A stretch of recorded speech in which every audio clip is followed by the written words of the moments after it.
समाजवादी सरकार में होगा। इधर समाजवादी पार्टी ने तय किया है कि हमारे जो किसान हैं, जिन्हें खाद नहीं मिल पा रही है, डीएपी नहीं मिल पा रही है, उन्हें फ्री खाद और फ्री डीएपी भी उपलब्ध कराने का काम समाजवादी सरकार में होगा। जब से समाजवादियों ने 300 यूनिट बिजली फ्री कहा है, तब से भारतीय जनता पार्टी के नेताओं की बिजली गुल हो गई और ट्रांसफर फूक गया। वैसे तो भारतीय जनता पार्टी सब जानती है, हर चीज को जानती है, लेकिन ये नहीं जानती कि जनता के बीच में इनके खिलाफ 440 वोल्ट का करंट चल रहा है। बताओ, चल रहा है इनके खिलाफ कि नहीं चल रहा है? इसलिए जिनकी जनता ने खड़ी कर दी खटिया, उनके देखे कैसे आ रहे घटिया बयान। वो दे रहे बयान घटिया, जिनकी हो गई खटिया खड़ी। बताओ, साइकिल के ऊपर आ गए। बताओ, साइकिल के ऊपर आ गए। ये गरीबों की साइकिल है कि नहीं है? हमारे मजदूरों पे साइकिल है कि नहीं है? हमारे नौजवानों पे साइकिल है कि नहीं है? ये भारतीय जनता पार्टी के लोग जानते ही नहीं ये बात।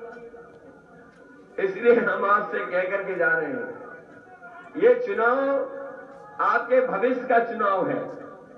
ये आपके भविष्य का चुनाव है कि नहीं है? नौजवानों, 5 साल आपने नौकरी और रोजगार का इंतजार किया।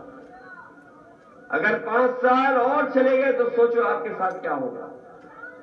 भविष्य खराब हो जाएगा।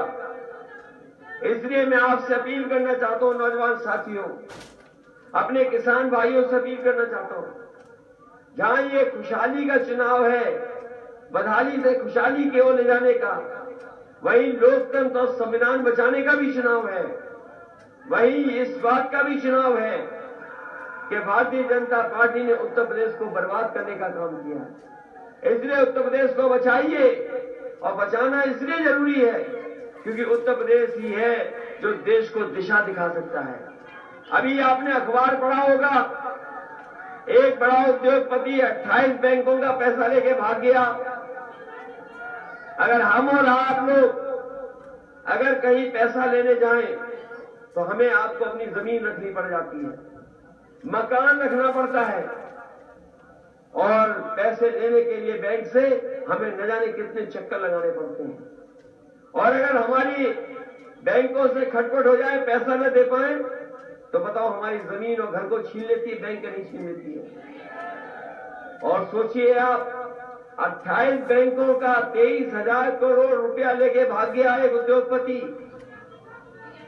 कोई नहीं पकड़ रहा उसको, खुली छूट है।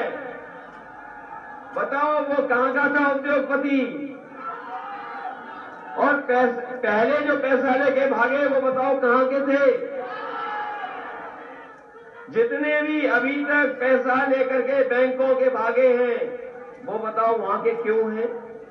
इसलिए बताओ, उत्तर प्रदेश को बचाओगे कि नहीं बचाओगे? इसलिए उत्तर प्रदेश को बचाने का चुनाव है। हम आपसे अपील करके जा रहे हैं कि आने वाले समय में सरकार बनने जा रही है, समाजवादियों की सरकार बनने जा रही है। सरकार बनाने के लिए मदद करिए। जो हम लोगों ने वादे किए हैं, उन वादों को आपके बीच में लागू कर करके आपकी मदद करने का काम समाजवादी लोग करेंगे। इन्हीं शब्दों के साथ मैं अपने तमाम नेता जो समाजवादी पार्टी में आए हैं, प्रियंक खरी, विजय त्रिपाठी जी, धीरू भाई, ये बहुत पुराने समाजवादी नेता थे, लेकिन बीच में किसी कारण चले गए। हमें खुशी है कि आज प्रियंक खरी, विजय त्रिपाठी दोबारा समाजवादी पार्टी में शामिल हो रहे हैं। ये इकलौते अमेठी के नेता होंगे जिन्होंने, नेताजी ने, ये इकलौते नेता होंगे, ये इकलौते नेता होंगे अमेठी के जिनका परिचय सोचो नेताजी ने कराया था हमसे। नेताजी ने कहा कि ये है, इनको साथ बार छोड़ना। और ये वो नेता है जिन्होंने हमसे साइकिल चलवा दी थी एक बार। तब तो हम राजनीति में नए थे। इन्होंने कहा कि बस 1 किलोमीटर साइकिल चलानी है। हमने सोचा शायद 1 किलोमीटर में काम बन जाएगा, लेकिन इन्होंने अपने गांव से और मुसाफिर खाना तक हम लोगों को साइकिल चलवाई। और उस समय वो टूटी सड़क थी। मैं इनको बधाई देता हूं कि आज फिर ये समाजवादी पार्टी में आ गए हैं। वही रणवीर सिंह मंडल महामंत्री अमेठी भारतीय जनता पार्टी के हैं, मैं इनको भी बधाई देता हूं कि आज समाजवादी पार्टी में आ गए हैं। ये भारतीय जनता पार्टी के लोग अब छोड़ करके जा रहे हैं और इनके नेताओं का पता कर लो। इनके नेताओं ने अपनी गाड़ी से झंडा उतार लिया है, इनके समर्थकों ने अपने घरों से झंडा उतार लिया। बताओ उतर गए झंडे के नहीं उतर गए? और अब तो सरकार से भी उतरने वाले हैं ये। इसलिए आप सब लोग मिलकर के हमारी मदद करें। एक बड़ी सूची है जिसमें राजकुमार तिवारी जी, सबूर अहमद साहब, राजेंद्र भारती जी, हाजी इम्तियाज साहब, अखिलेश तिवारी जी, वैसे कुरैशी जी, सरेयार साहब, नजीमुद्दीन साहब, बड़ी संख्या में शफीकांत गुप्ता जी, बड़ी संख्या में और जिला पंचायत सदस्य लेकर के और नेता जो दूसरी पार्टी से छोड़ करके आए हैं, मैं उनका भी स्वागत करता हूं समाजवादी पार्टी में आने पर। मुझे खुशी है इस बात की कि अमेठी की जनता इस बार समाजवादियों की मदद करने जा रही है। मुझे याद है वो समय जिस समय कांग्रेस के लोगों ने जो कुछ कहा मैंने करके दिखाया है। अगर कभी उन्होंने कहा सड़क चौड़ी के लिए यहां से प्रस्ताव भेज दो जिससे सेंट्रल रोड फंड से सड़क बन जाए, तो हमने सेंट्रल रोड फंड के से पैसा दे करके भी सड़क बनाने का काम किया। अगर बिजली को लेकर के कभी उन्होंने मांग की तो बिजली में भी सुधार करने का काम किया। याद होगा आपको, बड़े पैमाने पर लैपटॉप बांटे गए थे और जिन भी घरों में आज वो लैपटॉप उस समय के होंगे वो आज भी चल रहे होंगे, आज भी खराब नहीं होंगे। ये एम्बुलेंस भी समाजवादियों ने चलाई, ये 100 नंबर वाली भी गाड़ी समाजवादियों ने चलाई। लेकिन कमाल के हमारे बुलडोजर बाबा हैं, जब से 100 से 112 किया है हमारी पुलिस का भी कबाड़ा कर दिया उन्होंने। इसलिए यहां पर जब बनना था सैनिक स्कूल, मुझे याद है कांग्रेस के नेता ने कहा कि हम अमेठी में एक सैनिक स्कूल बनाना चाहते हैं। जब उन्होंने एक मांग की तो मैंने कहा ये उत्तर प्रदेश बड़ा प्रदेश है, यहां पर एक सैनिक स्कूल से काम नहीं चलेगा। अगर आप अमेठी में बनाना चाहते हो तो हम भी दूसरे नेताजी के क्षेत्र में और अपने क्षेत्र में बनाना चाहते हैं।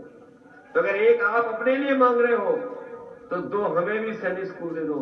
तो मुझे याद है कि एक अमेठी को सैनिक स्कूल दिया और एक मैनपुरी को सैनिक स्कूल दे दिया और एक हमने झांसी को सैनिक स्कूल दे दिया। बताओ बीजेपी के लोगों की सरकार इतने दिनों से है, अगर एक भी सैनिक स्कूल बनाया हो तो बता दो। आप कोई नया सैनिक स्कूल बनाया हो तो बता दो। इसलिए भारतीय जनता पार्टी के खिलाफ आप मतदान कर देना। महंगाई याद रखना, बेरोजगारी याद रखना, और जिस तरीके से किसान शहीद हुए 700 किसान आंदोलन कर करके, मैं ये कह करके जा रहा हूं कि भारतीय जनता पार्टी के एक एक प्रत्याशी अगर कान पकड़ करके 712वीं उठक बैठक लगाएगा तब भी हमारा किसान भारतीय जनता पार्टी को माफ करने वाला नहीं है। इसलिए मदद करिए और साइकिल की मदद करिए। एक एक वोट साइकिल पे डालने का काम करना, यही अपील मैं आपसे कर रहा हूं। बहुत बहुत धन्यवाद आपका।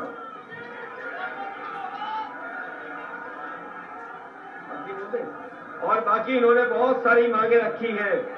कहे जगदीशपुर विधानसभा में को तहसील का निर्माण तुरंत होगा सरकार बनने पर। विधानसभा जगदीशपुर की नगर पालिका का दर्जा भी दिया जाएगा। शुक्ल बाजार को नगर पालिका का दर्जा दिया जाएगा। जगदीशपुर में एक जनपद स्तरीय बस स्टैंड, न केवल अच्छा बस स्टैंड, और हमने अच्छे बस स्टैंड बनाना का काम शुरू कर दिया था। मुझे याद है कई जिलों में अच्छे बस स्टैंड बनाए थे, क्योंकि करोड़ों लोग हमारे गरीब बस से चलते हैं।